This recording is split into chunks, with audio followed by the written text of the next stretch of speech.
बहुत समय पहले की बात है। एक सुंदर और हरा भरा राज्य था जिसका नाम था वसुधा। इस राज्य में हर तरफ खुशहाली और सुख शांति का माहौल था।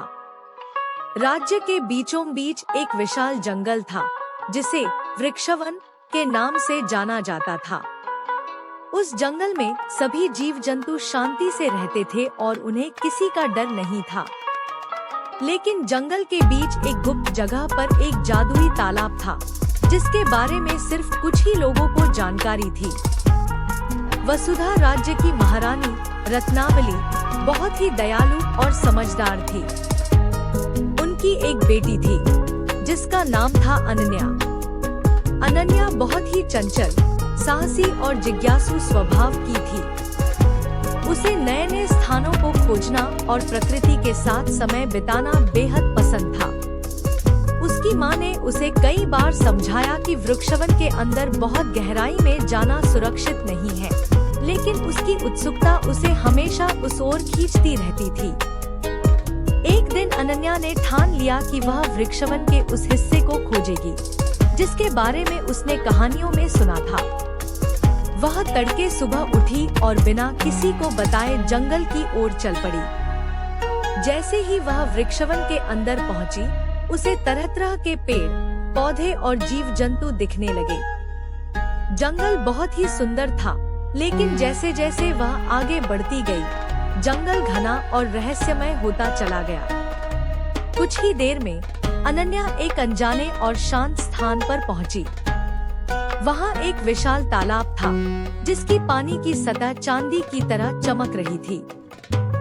तालाब के किनारे एक पत्थर की बेंच थी जिस पर एक छोटी परी बैठी थी। परी का नाम था माधवी, जो इस जादुई तालाब की रक्षक थी। कौन हो तुम? माधवी ने चौंकते हुए पूछा। अनन्या ने उत्तर दिया, मेरा नाम अनन्या है। मैं वसुधा की राजकुमारी हूँ। मैं इस सुंदर तालाब के बारे में सुनकर यहाँ आई हूँ। माधवी ने मुस्कुराते हुए कहा, यह कोई साधारण तालाब नहीं है राजकुमारी। यह तालाब इच्छाओं को पूरा करता है, लेकिन इसके पीछे एक शर्त है। क्या शर्त है? अनन्या ने उत्सुकता से पूछा। इस तालाब में केवल वे इच्छाएं पूरी होती हैं जो दूसरों की भलाई के लिए होती हैं। अगर कोई स्वार्थी इच्छा रखे तो तालाब उसे पूरी नहीं करता, माधवी ने समझाया। अनन्या ने तालाब की ओर देखा और सोचा कि उसे क्या इच्छा मांगनी चाहिए। फिर उसने अपने राज्य और उसकी जनता के बारे में सोचा। उसने धीरे से कहा, मैं चाहती हूँ कि हमारे राज्य में हमेशा शांति और खुशहाली बनी रहे और कोई भी भूखा न सोए। तालाब की सतह पर हल्की तरंगे उठीं और एक सुंदर प्रकाश चमकने लगा। माधवी ने कहा, तुम्हारी इच्छा पूरी होगी क्योंकि यह निस्वार्थ है। उसी समय आसमान में बादल घिरने लगे और हल्की बारिश शुरू हो गई। बारिश की बूंदें तालाब में गिरने लगी और एक अद्भुत दृश्य उत्पन्न हुआ।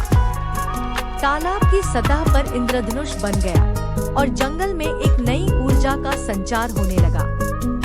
माधवी ने अनन्या को धन्यवाद देते हुए कहा, तुम्हारी इच्छा ने न केवल तुम्हारे राज्य को बल्कि इस पूरे जंगल को भी एक नई जीवन शक्ति दी है।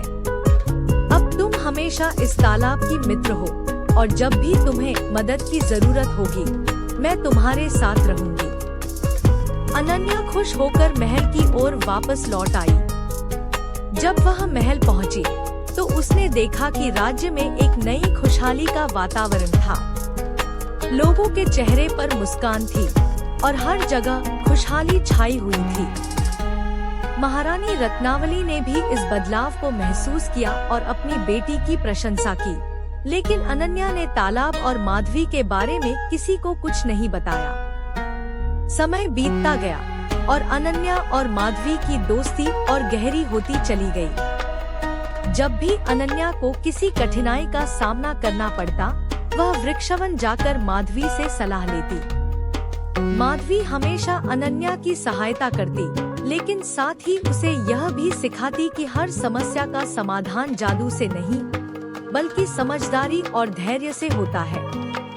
एक दिन राज्य पर एक बाहरी आक्रमणकारी हमला करने की योजना बना रहा था। अनन्या को इस बारे में सूचना मिली और वह तुरंत माधवी के पास गई।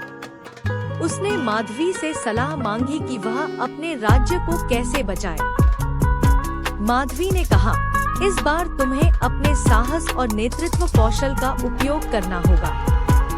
मैं तुम्हारे साथ हूँ, लेकिन तुम्हें खुद अपनी प्रजा का नेतृत्व करना होगा। अनन्या ने अपने राज्य के सभी लोगों को एकजुट किया और उन्हें प्रेरित किया कि वे एकजुट होकर आक्रमणकारियों का सामना करें। उसने अपनी सेना का नेतृत्व किया और खुद युद्ध के मैदान में उतरी। उसके साहस और नेतृत्व से प्रभावित होकर राज्य की जनता भी पूरी ताकत से उसका साथ देने लगी।